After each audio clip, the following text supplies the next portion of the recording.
हाँ, बिस्मिल्लाहिर्रहमानिर्रहीम। कंटिन्यू करते हैं एग्ज़ाम्पल से। मैं आपको एग्ज़ाम्पल दे रहा था कि जो पार्लियामेंट है, नेशनल असम्बली, सेनेट, दोनों जो है वो पार्लियामेंट का ही हिस्सा है, दोनों ही कानून बनाते हैं। हम बात कर रहे थे कि आपने बिल किस तरह पेश करना है। आप नेशनल असम्बली में भी बिल पेश कर सकते हैं, सेनेट में भी बिल पेश कर सकते हैं, ये आपकी मर्ज़ी है, दोनों में आप बिल पेश कर सकते हैं। लेकिन ज़्यादातर लोग जो है वो पहले जो है वो नेशनल असम्बली यानी कौमी असम्बली में ही बिल पेश करते हैं। अ, जो बिल है, मिसाल के तौर पर मैं अगर आपको एक मिसाल दूँ, मैंने पहले भी यह मिसाल आपको दिया है कि मिसाल के तौर पर मैं कहता हूँ कि मैं जो डबल सवारी है उस पर पाबंदी होना चाहिए, तो इसके लिए मैं एक बिल जो है वो पेश करना चाहता हूँ नेशनल असम्बली में। तो इसके 4 स्टेजेस होते हैं। आपने 4 स्टेजेस में अपने जो लेजिस्लेशन है, आपका जो बिल है, वो आपने पेश करना है पार्लियामेंट में, यानी नेशनल असम्बली और सेनेट दोनों में से।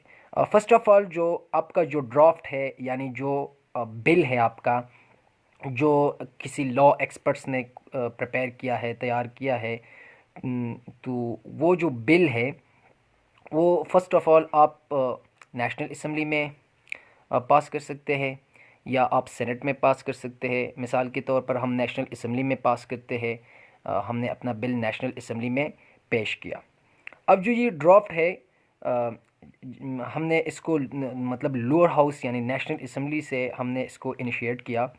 अब जो नेशनल असम्बली है वो इस बिल पर डिबेट करेगी, यानी वो बातचीत करेगी इस बिल पर, यानी नेशनल असम्बली के जितने भी मेंबर्स हैं वो इसके बारे में डिबेट करेंगे एक दूसरे के साथ, और फिर ये डिफरेंट स्टेजेस में जाएगी ये जो बिल है।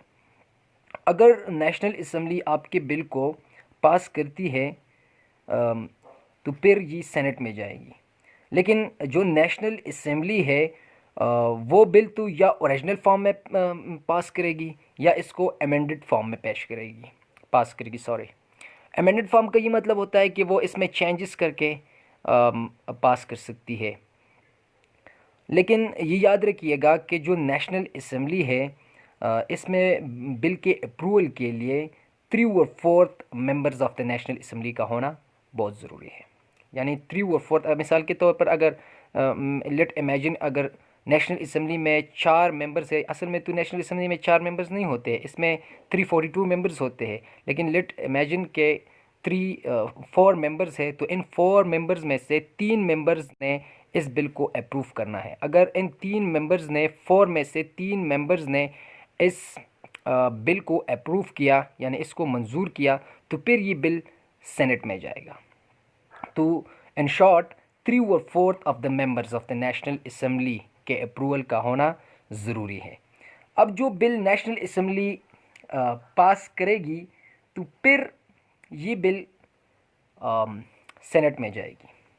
सेनेट में वहाँ पर जो सेनेट के मेंबर्स है वो इस पर डिबेट करेगी, और फिर जब सेनेट से यानी दोनों हाउसेस से, नेशनल असम्बली से और सेनेट से, यानी लोअर हाउस और अपर हाउस दोनों से इसकी अप्रूवल हो जाएगी, तो फिर ये पार्ट ऑफ द कॉन्स्टिट्यूशन बन जाएगा, यानी आइन का एक हिस्सा बन जाएगा। ये बिल जो है ये आइन का हिस्सा बन जाएगा, यानी ये एक आइन होगा।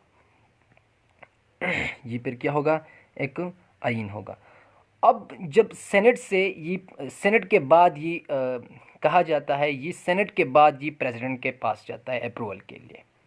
प्रेसिडेंट को ये इख्तियार नहीं होती, ये अथॉरिटी उनके पास नहीं है कि वो इस बिल को रिजेक्ट करे, लेकिन प्रेसिडेंट का साइन होना ज़रूरी है। तो फिर प्रेसिडेंट के पास ही जाएगा और प्रेसिडेंट के अप्रूवल के बाद फिर ये पब्लिश होगा एज अ लॉ।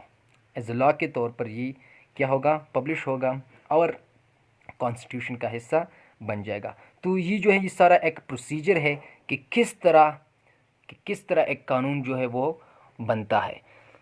हमने डिस्कस किया कि पहले आप अगर आप पहले सेनेट में बिल पेश करते हैं तो फिर सेनेट में जब इस पर डिबेट होगा, फिर डिबेट के बाद अगर वो इसको अप्रूव कर दे तो फिर ये नेशनल असम्बली में जाएगा। नेशनल असम्बली अगर इसे अप्रूव करे तो फिर ये कहा जाएगा फिर प्रेसिडेंट के पास, प्रेसिडेंट इस पर साइन करेगा और फिर ये कॉन्स्टिट्यूशन का एक पार्ट बन जाएगा। तो आप पहले नेशनल असम्बली में भी इसको पास कर सकते हैं या आप सेनेट में भी कर सकते हैं। तो हमने जो मिसाल दिया वो नेशनल असम्बली पे दिया।